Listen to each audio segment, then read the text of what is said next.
Test 1, 2. This is Mary. Can you hear me okay, Tom?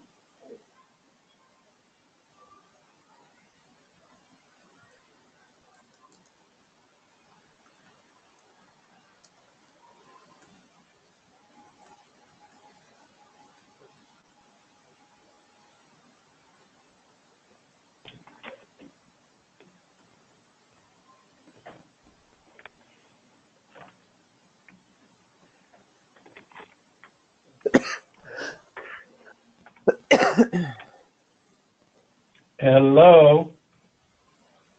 Hi, Tom. It's Mary. I can hear you. Okay, I didn't have a password for a while, so we were waiting for you to come on. I see other people here, but they're all muted, I believe. Yes, they are. Is there anybody else can hear us? Can Linwood hear us? I guess they can hear us, but they can't respond. I believe they can. Let me. I see 10 people here. I see Linwood here. That's good. Yep, I'm going to make Linwood a presenter now. Okay, I want to start with a brief comment, and then we'll make him the presenter, or does it matter? I'm sorry, I already did make him a presenter, so it does not matter. And your audio is fine. I have confirmation from Jonathan. Okay, so I think we're ready to begin. What do we have to hit to record? It's already recording, correct? Yes, it is. Okay. Welcome, everybody, to this evening's webinar entitled Aligning Learning Outcomes and Activities. It will be presented by Dr. Linwood Rumney. He's in our Civilization and Human Legacy domain of general education at Union. This is part one of a planned three-part professional development series for general education. Part two will be held in March. It will be entitled Using Rubrics to Communicate and Standardize Assessment. It'll be presented by Jonathan Eskridge. And part three will be presented by Amy Obzarski in May, and it will be entitled Developing Discussion Forums and Providing Meaningful Feedback. These webinars will have a slightly different format from other webinars that you may have attended or we may have attended. You were given a pre-video to watch. The video contains the content for the webinar. The bulk of this webinar will be discussion amongst us about the content. In a minute or two, I will be finished, and Linwood will take charge as the presenter, and he will present simply 5 or 10 minutes highlights from the video that he has already given you. After that, we will open to questions. We're going to try to do questions in a slightly different way. If you have questions, please put your questions in the chat box. But we are going to, everybody's muted right now, but we're going to try to unmute the person asking the question. So when it comes time for your question, we will unmute you. You will be able to ask your question and then be in dialogue back and forth with Linwood. If in the dialogue about a question, it's not your question and you want to chime in, there's a place on the webinar board where you can raise your hand. I can then acknowledge you and open your mic up, and we can hold a discussion. We're going to hope that our discussions fill the bulk of our webinar. Last thing before I turn it over to Linwood, you are all aware that this professional development is part of a much bigger plan. If you've looked at our general education project, 5-year project, you will note that it's part of a plan to look at restructuring affiliate faculty pay, affiliate faculty connection to the university. All of the financial pieces have not been worked out. We're going ahead with this webinar anyway. Once those financial pieces are worked out, your attendance at this webinar will count. as action towards that. If you want more specific details about the project itself, go to your project review paper, pages 10 through 12, or call Linwood and myself. At this point, I want to turn everything over to Linwood, who will do a 5 or 10 minutes introduction to the topic, which is aligning learning outcomes and activities. Linwood, is all yours. Thanks, Tom. Can everybody hear me? Sounds good. And I'm seeing your screen. Excellent. Yeah, so as Tom mentioned, I just wanted to spend a few minutes running through a few highlights from the presentation that you saw the video of already. So basically, I'll spend 5 to 10 minutes doing that. And I also wanted to show you some relevant material from the course, just so you could actually see in a practical way how the material is actually played out on the ground. Because I know that it's easy to talk about things in an abstract manner, but it's often a lot more useful to sort of see it in person. As Tom already mentioned, as I'm talking, you should feel free to send in discussions, and we're going to try to make this as much of a discussion as we can, technology providing. So in the presentation, I talked about two outcome integration models. The first was outcome alignment, and alignment is sort of the big word that I hear in discussions around union. And the way that I think that we tend to think about it as faculty is we tend to think of it as a bottom-up proposition. That is, we think about the course content we want to include in a particular course to provide general mastery to our students and as part of the general education program. And from that, we derive our course outcomes and goals. And then later on, maybe sometimes much later on, we think about how that might feed into university learning outcomes. The potential problem there, of course, is that in some cases, the outcomes might be far removed from the course content. And we can work to correct that a little bit by then taking sort of a top-down approach and thinking of, well, we know that the university learning outcomes are fixed and that the language is relatively abstract. How can we use that language to modify, inform, or reconceptualize our course outcomes and goals? And how can we use that to do the same thing for our course content? That model is all fine and good, and I think very useful, but I think it's also can be somewhat limited. So I prefer to think in terms of what I've called the course development cycle, so that we can think in more complex terms between the relationships between these three elements. Because I'm sure, as all of you know, as teachers, as people who develop courses and redevelop courses, often there's a lot of back and forth between these two elements. You're constantly thinking about how course content choices inform course goals and how course goals refine your understanding of university outcomes.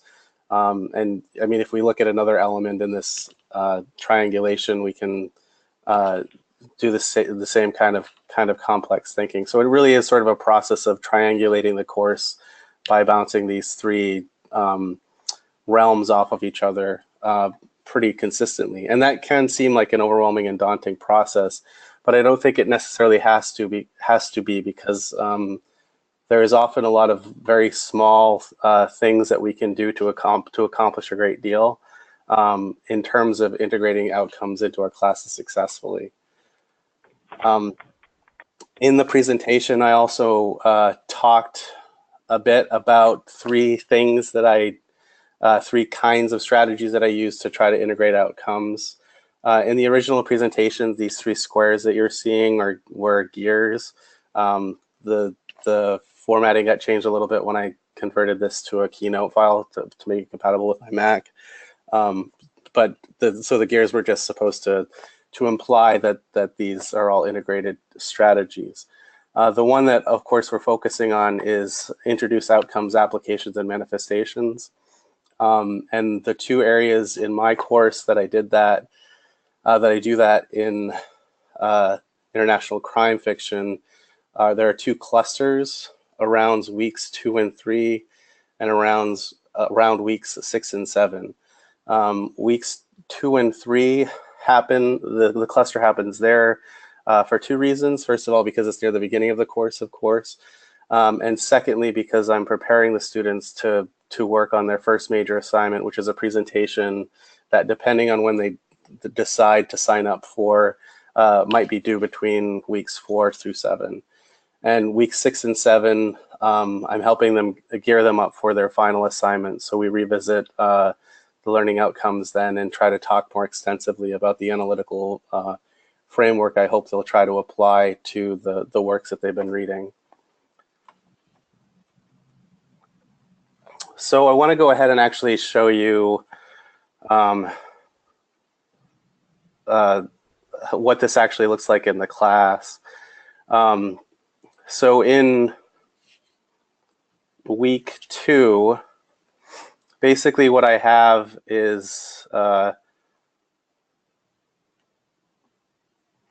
very early on in the weekly module, there is a video that I've created that's about 13 minutes long that simply explains the course, the university outcomes to them, and tries to inform them about why they're important for the university and what kinds of activities engage in those outcomes.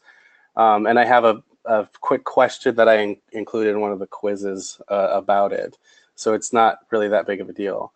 In week 3, when I'm teaching them or introducing them to their first presentation assignment, their first major assignment, at the same time that I introduce them to the many different tools they might use to produce their multimodal presentations, I also talk extensively about the kind of analytical framework they might use to analyze their work in the context of that presentation. And there are also, in this particular module, a lot of different samples, student samples that I've accumulated over the course of teaching this class that I think model the kinds of analysis that I hope they'll engage with that reflect those outcomes.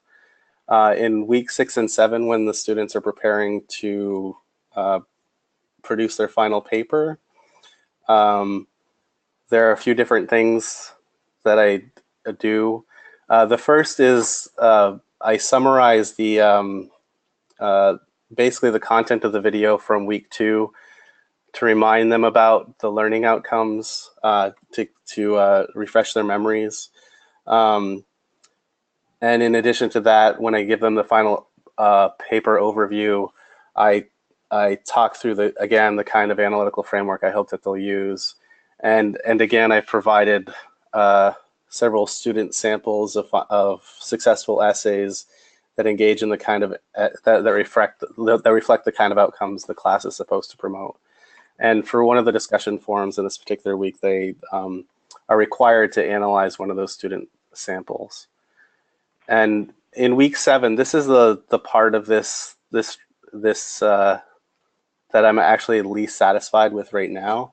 But I know that something is going to happen here. I just haven't gotten a chance to get it to the place that I want it to be. I have a brainstorming activity to try to help them prompt their thinking on the kind of analytical work that they should be aiming to do in their final paper.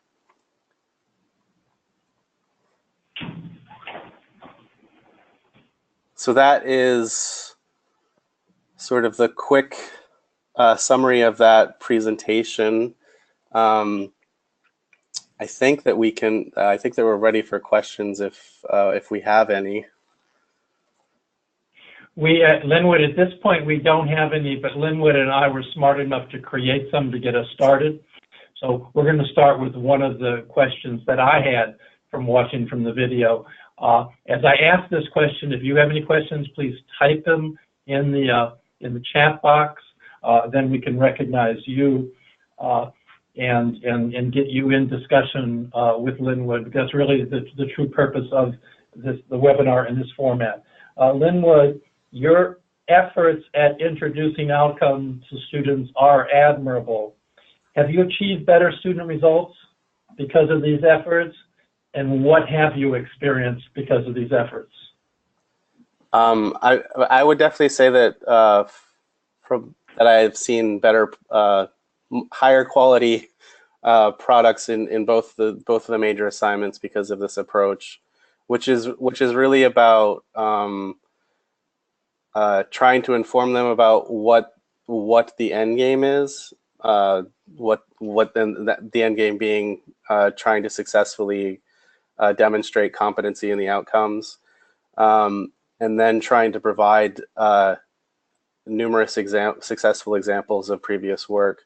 So it tends to be sort of a cycle that I think spirals in the right direction. So I think that if I showed you the quality of samples that I had to give students in the past compared to the quality of samples that I give them now, you'd see that the student presentations and the student papers are a lot better.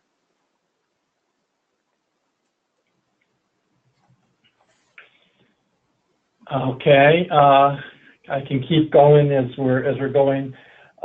Linwood, in your video, you talked about doing things beyond your what you just displayed to us now. Talked about you're doing a video to explain the outcomes.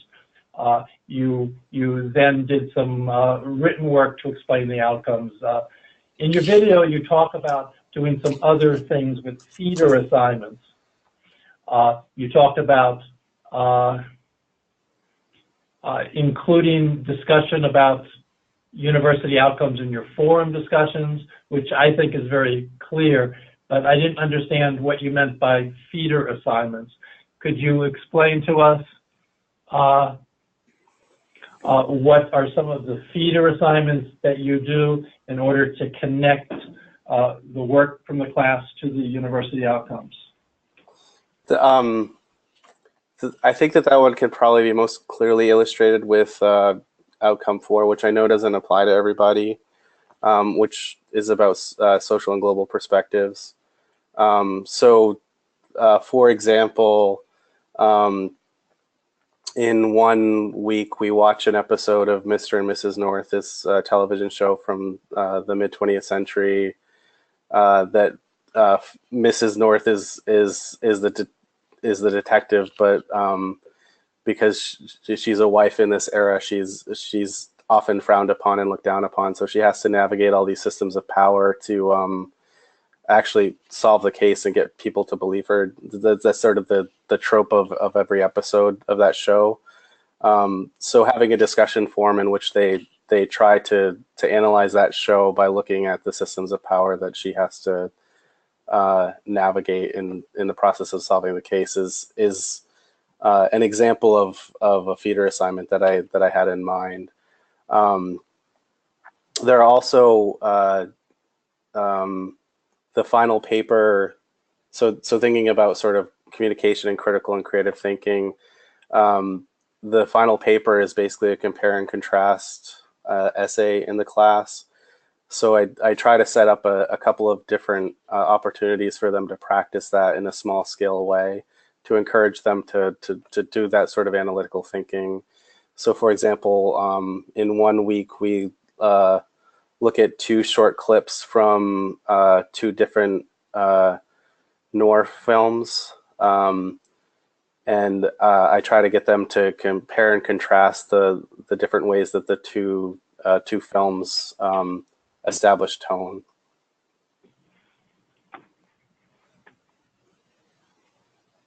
Okay, I'm going to forewarn Karsha Brimder that I'm going to ask you a question a little bit later on, because I know I have looked at your courses and I have looked at your student survey questions, and they are very complementary to your directions, especially in relation to university outcomes.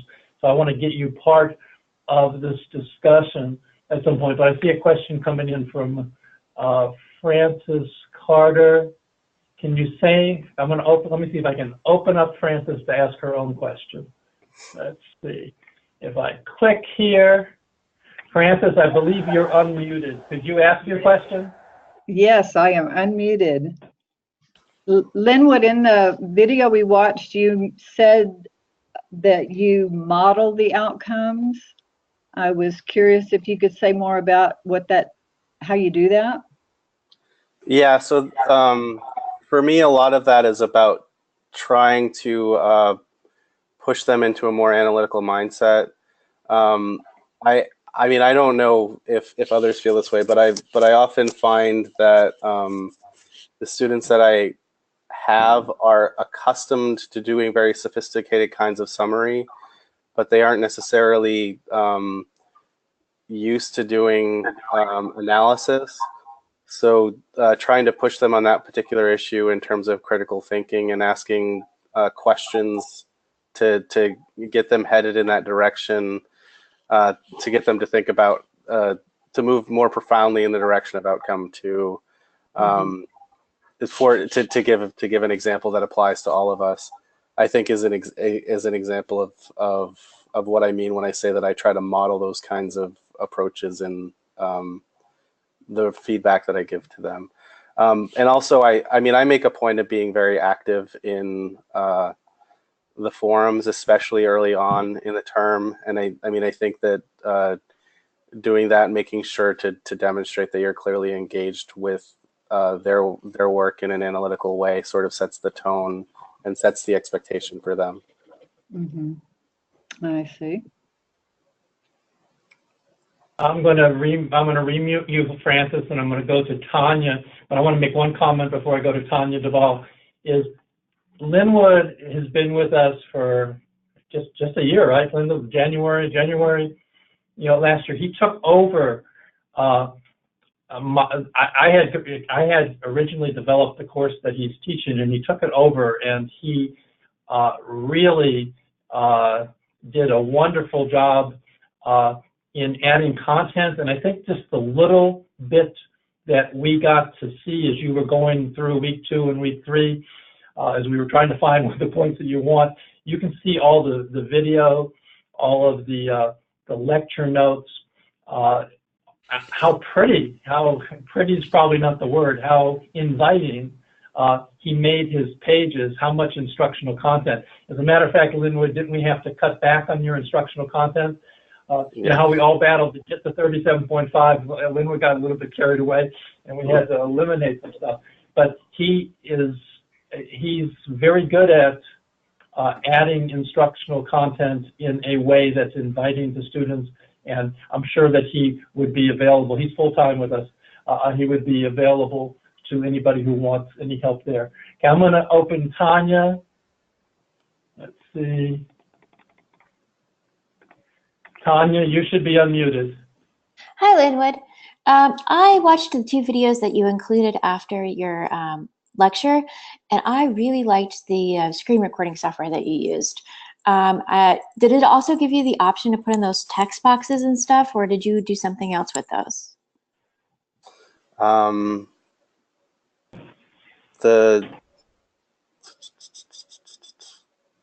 you talking about the second video? Yeah, you had you had at the end of your video, you had the 2 that you linked to that were like sample lectures from your class. Oh, okay. That's a feature through YouTube. So basically, when you upload, so YouTube used to have more elaborate features. They used to allow you to add more text and stuff, but they eliminated that feature for whatever reason. But they allow you to at the end of your video or elsewhere, I think in your video, to upload like little cards to that link to other videos. Basically, is that what you're asking about? Yeah, but also you recorded the entire lecture, like the initial lecture as well, with a screen recording software that allows you to go in and then kind of zoom in and zoom out of different stuff. And especially, it was really nice with your Prezi presentation. What kind of screen recording software are you using? That is Articulate Replay, which is Union has a few licenses. I don't know how many they have left. We have 10 left. Is it 10? We have 10 left, so Gen Ed should claim them all. Yeah, I definitely, I've had conversations with IT in which they've they've said that they have resources that are being underutilized. So if you reach out to them and say, hey, I would like to know more about options for creating content, what can you give me? Okay, I so would Articulate definitely Replay was the name of that one? Yeah, they have. Okay. Go ahead.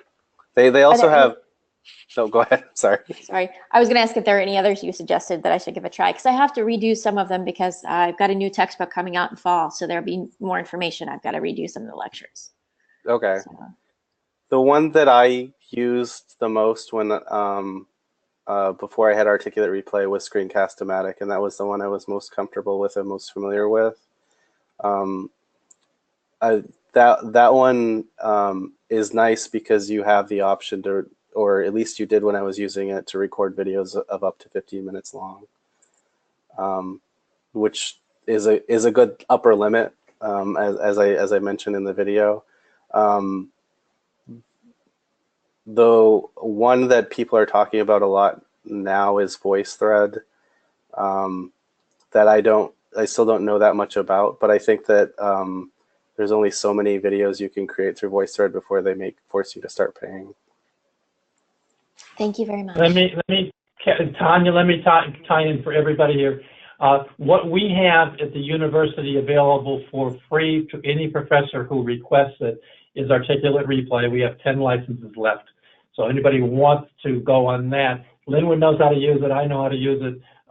Actually, the next person I'm going to put on is Amy Obzarski, who also uses it, who's commented, I love that software, so I'm going to let her talk a little bit about that software. The other one we have is Snagit, which I don't use and don't know so much about, but those are the two that we have available now. I know IT is looking at purchasing some other ones, but if they purchase anything new, it's going to be something more advanced.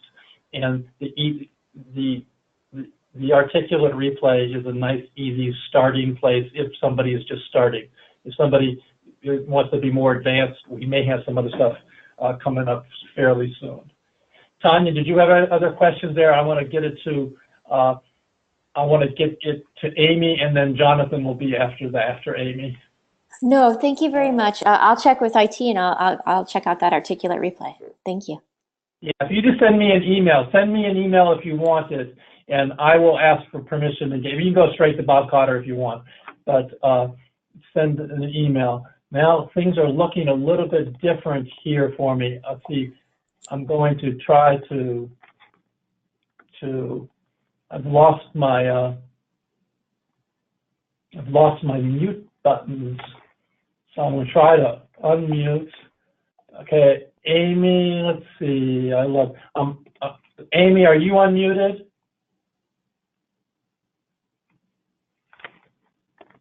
No, you're not. Okay. Mary Amos, you're still not here, right? Okay, so things, I can hear that. It reads you're muted. Then we can say more.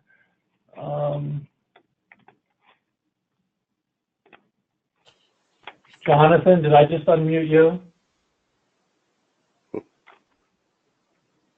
Okay. Hey, look at this. Things were going really, really well, and I lost my column.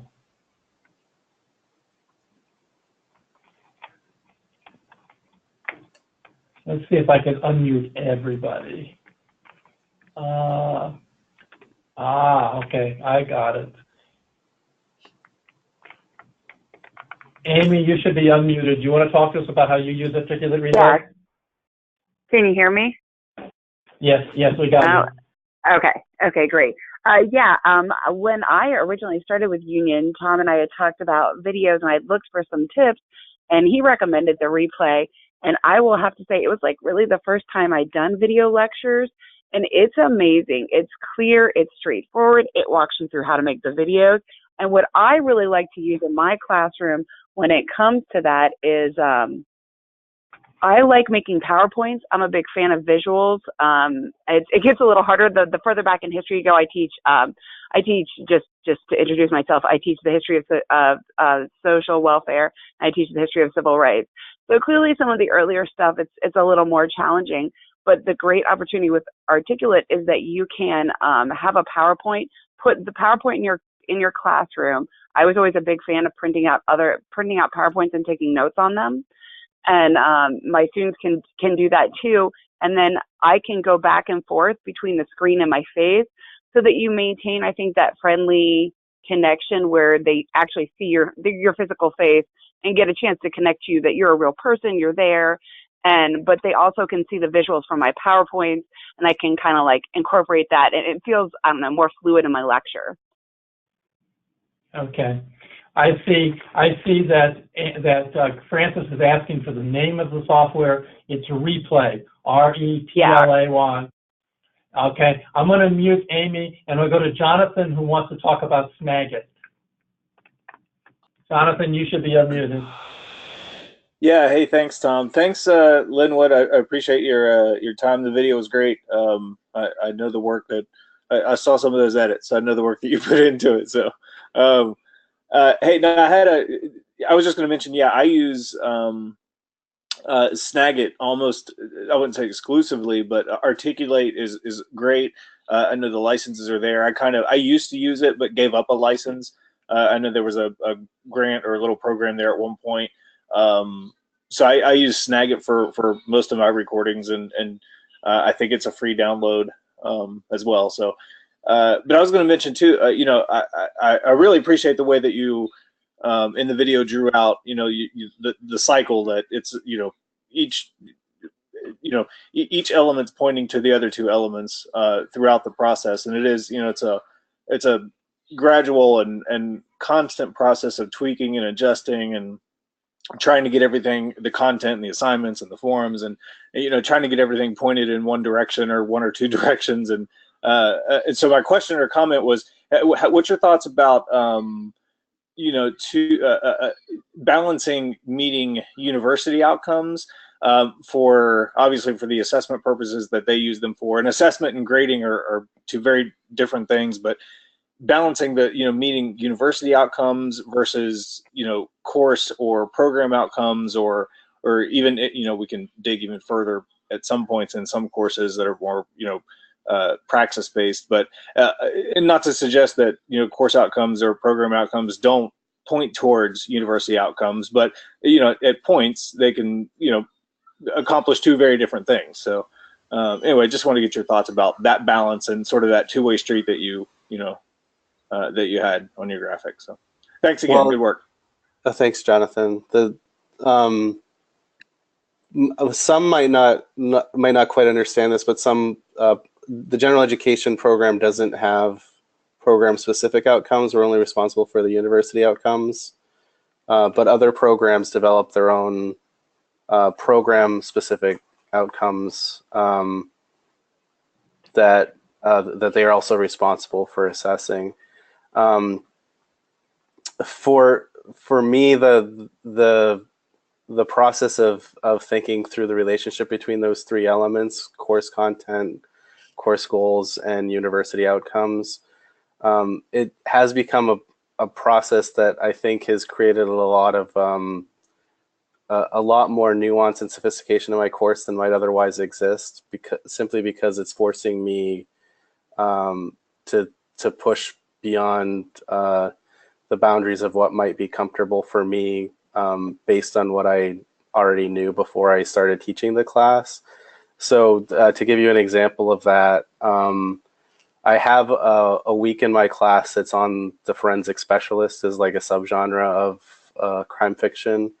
I've never really been very happy with that particular week for a variety of reasons. It doesn't necessarily matter for the purpose of this conversation.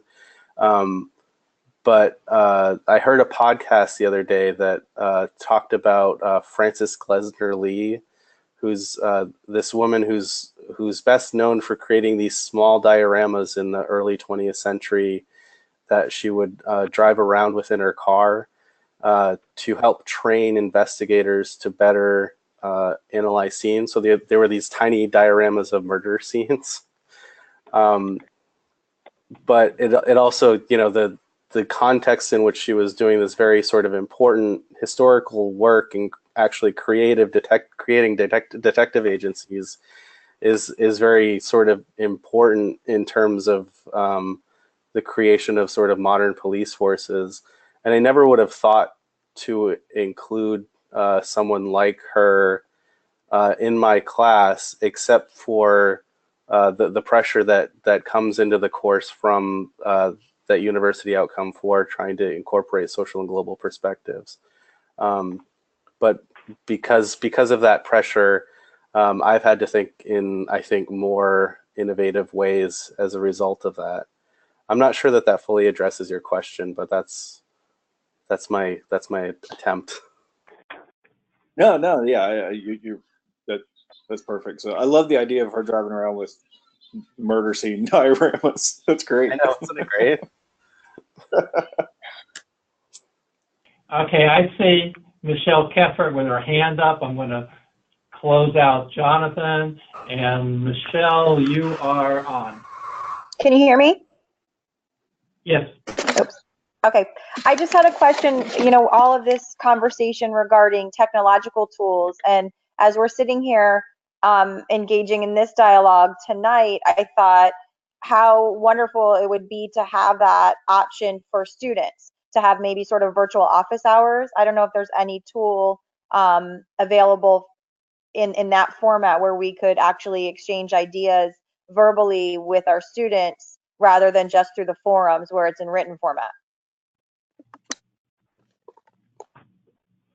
You want me to take that, Linwood, or are you okay? You want to do take a shot at it?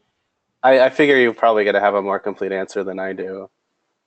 Michelle, what we have found most often when we make something synchronous that it is unsuccessful because of the time zone changes. So Okay.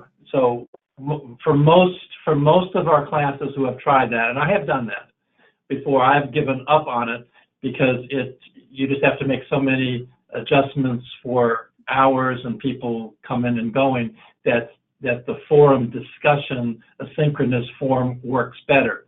However, you can, any faculty member can have a GoToMeeting account. GoToMeeting will hold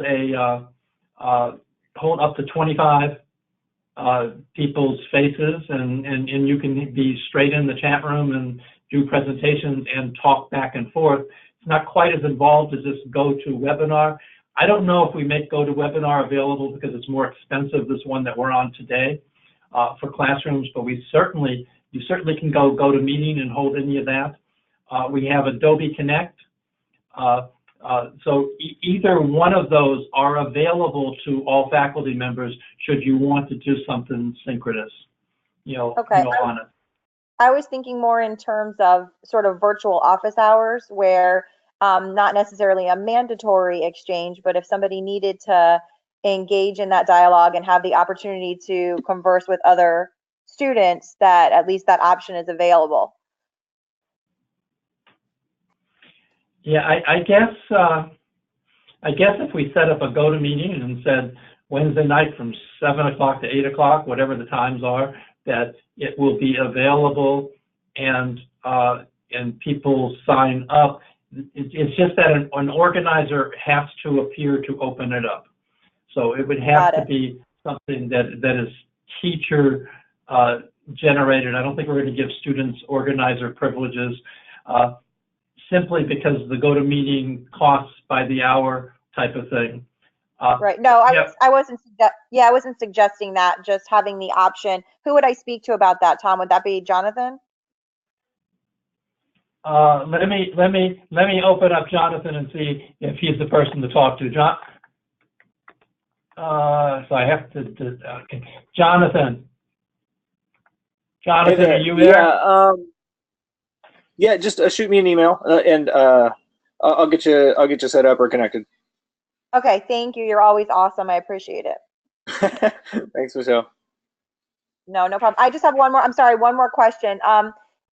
Is there also are there any or is there any talk about staff development with regard to technological tools? Because I think, at least I can speak for myself, I know there's a lot out there that I'm not aware of, and it sounds like there are others out there who, are not aware of these programs that are available. So that might be something to sort of look into, because I think people would take interest in tutorials on that, how to enhance the videos that we have or create new videos. And I want to answer that, but I've also opened Jonathan there in case he knows something that I don't know. But yeah, we chose the 3 topics for professional development because we thought they fit what was part of our discussions last year when we did the assessment. But we could do additional. That could be next year's or next. I don't know how often we want to do these things, but we could do trainings. But I'm going to think that we would want to do trainings on stuff that we have available to people. And right now, and we're going to look, Jonathan, what kind? Is there things besides Snagit and Articulate Replay that might be technological things? What about the thing with the voiceovers with PowerPoints and things like that? Are there other things that we can be doing? Yeah, absolutely. So I was going to mention that there's, as you know, technology is brand new every single day, but there's any number of things that are out there that are free and honestly, the way that I've picked up everything that I use is just by seeing it used somewhere else or saying, hey, what's that software? Or what, a lot of the, I wouldn't say instructional design or instructional technology blogs talk about technology specifically from a pedagogical sense. So they're just saying that, hey, here's a new LMS or here's a new, they'll talk about servers or coding and that sort of things. But where technology is used in the classroom, both face-to-face and for, asynchronous sessions or even synchronous sessions like this one, there's a ton of stuff out there. So just personally, I use a Prezi as a presentation tool. YouTube is a great, once you got a video set up and recorded, just like Linwood, once you have your final product, getting it on YouTube, and then YouTube offers you, like Tanya and Linwood were talking about earlier, that even YouTube gives you a couple extra options to add to your video or to your presentation. PowerPoint, and if you use Apple Keynote, is the software there is certainly. They've come a long way from where they used to be, and the tools that are ingrained or embedded into those systems are pretty powerful. VoiceThread is a software or a tool that we've used in the past at Union. It's basically where in lieu of a discussion board or a text-based content discussion, students or whoever the participants would be basically leave, short little voice responses to one another. So, and you can kind of click through the thread and see when a response was left and who it was, who it was to, and then I think you can add images. So I've seen it used in art classes in the past. So gosh, there's any number of things that are out there that are free.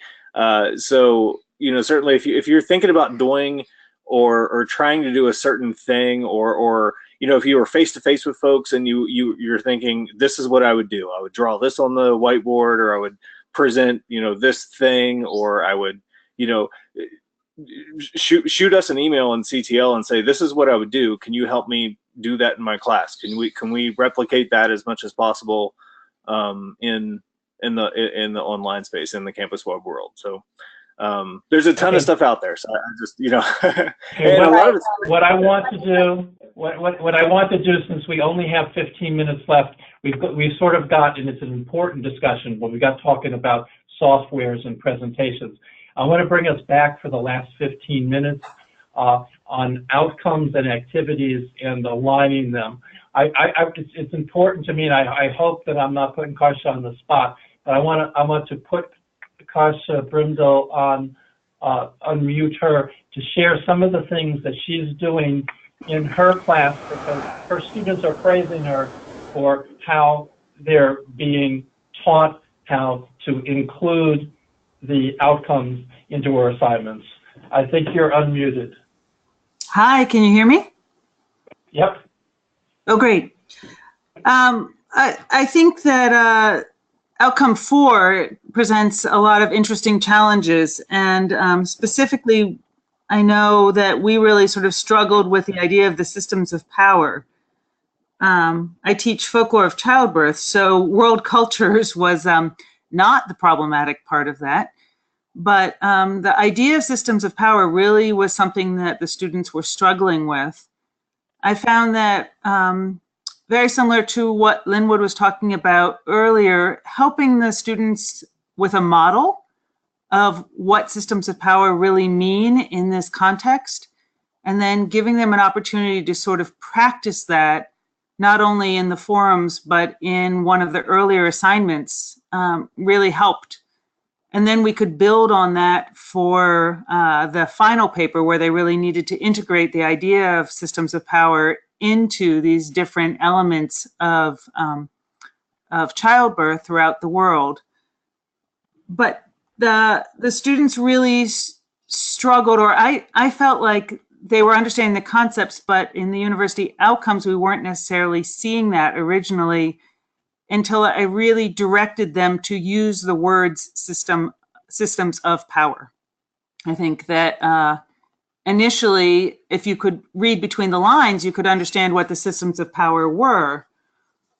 But it was really important to help the students understand that they needed to say those words so that when it was being evaluated by the university, people who didn't understand the course could understand how this linked into the university outcomes.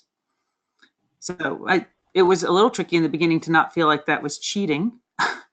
But it is a little tricky because the courses are being evaluated by people who aren't necessarily aware of all of the elements of your course. So helping the students understand what the models are, helping them make sure that they're explaining those models, and then helping them integrate that model into their final paper, really specifying the idea that these are systems of power, made a huge difference. I know Tom wanted to talk about these elements, but I would just like to add in that one of the things that I found was really helpful with adding videos is my students have to read a lot of research papers. And what I have found is that if I can contact that researcher either at a conference that I'm at or someplace in my world, and even just do a 5 or 10 minute interview with that person about why they're passionate about the research that they're doing, that makes the student much more interested in the article when they then read the article. And that makes the forums much more lively. So I really find myself often interviewing colleagues about their own passions, and that I think helps elevate the passion of the students throughout the course. I see Francis has, go ahead, Emma. Well, I was just wondering if there was like a vocabulary related to systems of power that sort of emerged in the classroom because of the work that you're doing. I had to look for it's fascinating. I think I agree with what you were saying earlier. When you're forced to really connect into these university outcomes, in the beginning, it can sometimes feel like such a challenge. And then once you do that, it actually adds so much depth and meaning to the class in a way that perhaps you were dancing around before, but then it really solidifies it. I searched for a model within the world of pregnancy and childbirth that made sense in terms of systems of power. I found, for me, there was one specifically that talked about, is the system of power coming from the self, the science, the support system, or the sort of governmental system? And so we sort of discuss, where is the power amongst those 4 elements, but it's just simply a model that worked for this. So we use that as the system of power in order to have conversations within the class, as I said, sort of an easy way initially, and then they're required to do it in much more depth on their own for the final paper. But there wasn't, if you look for the book called Systems of Power, it's old and sort of out of date. So really our sense of our responsibility in order to meet outcome 4 is to find a system of power that seems to be the appropriate model for our class. Frances asked a question that I can answer without going to Frances. She says, Tom, when are we going to be doing assessments of papers again? We generally do them every fall, but every 5th year we're in Gen Ed program review, and in place of reading papers this fall, we've initiated this project looking at different ways of creating tiers of affiliate faculty. So we did not look at papers this fall.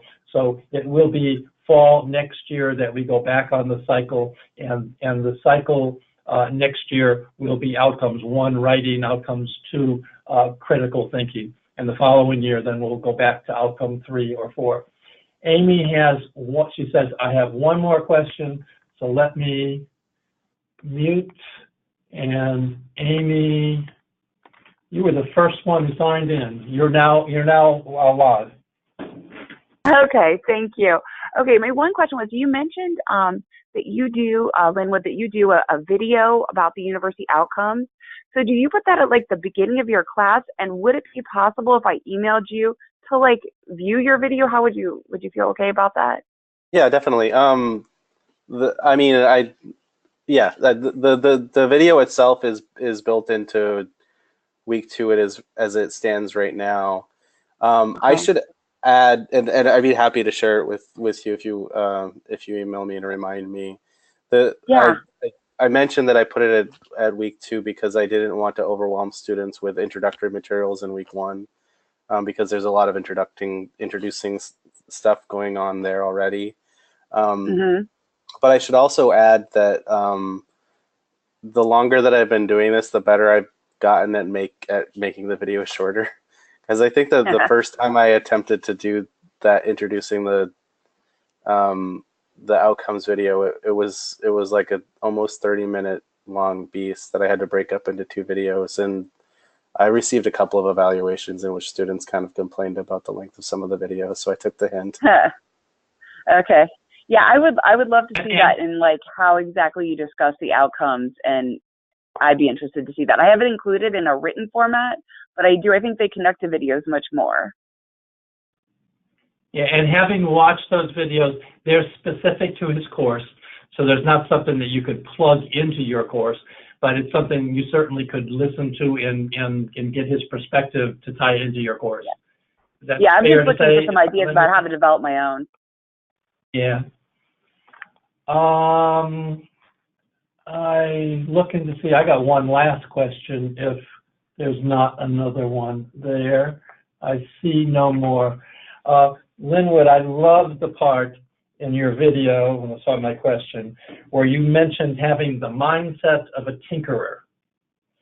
It's been a long time since I've thought of a tinkerer. What lessons have you learned from your tinkering? I was going to say that there's a lot of things that I can now do poorly because of it. One of the things that I've been playing around with this year is HTML coding a little bit, and I mean I'll never be someone who can program an entire website from scratch or anything like that. But I've learned enough to be able to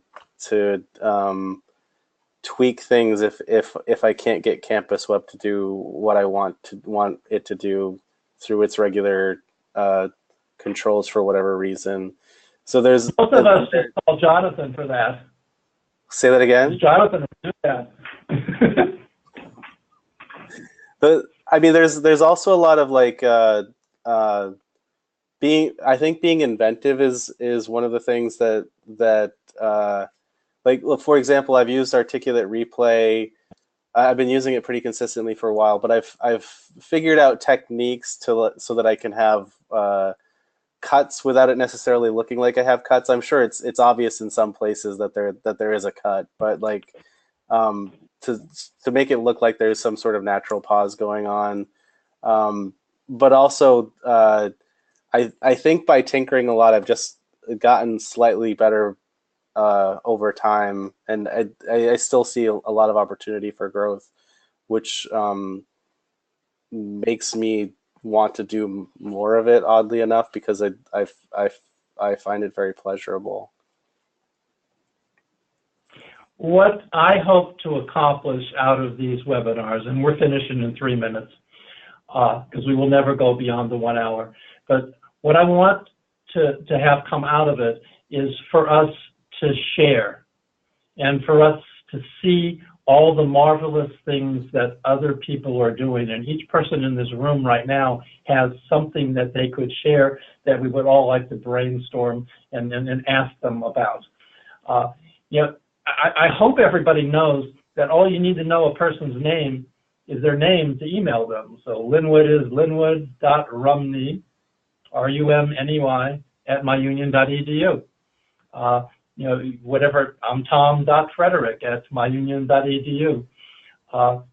Just start feeling that we can start talking to each other, asking questions. How did you accomplish this? Can you help me with that? I think then I think we'll just become better and better and better, and in a lot of ways make things easier and easier and easier.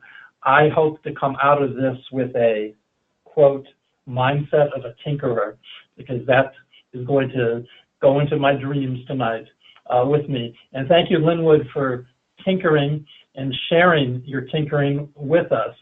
And we're all going to feel free to contact you with any other information. We'll end tonight's video here. The plan is the next video will be March. We'll have to set up a date with Jonathan. It should be late March. Jonathan will be using rubrics to communicate and standardize assessment. He's going to show us how to use the rubrics right within the campus web shell and things like that. And that'll be another interesting topic. Hopefully by then, I will have some idea from next year's budget. Next year's budgeting starts, I think, next week. And if I can get that funding that we talked about in the in the program, I'll have more information for that. I want to thank everybody for coming. I want to thank Linwood for presenting. Have a very nice evening. Thank you, Tom.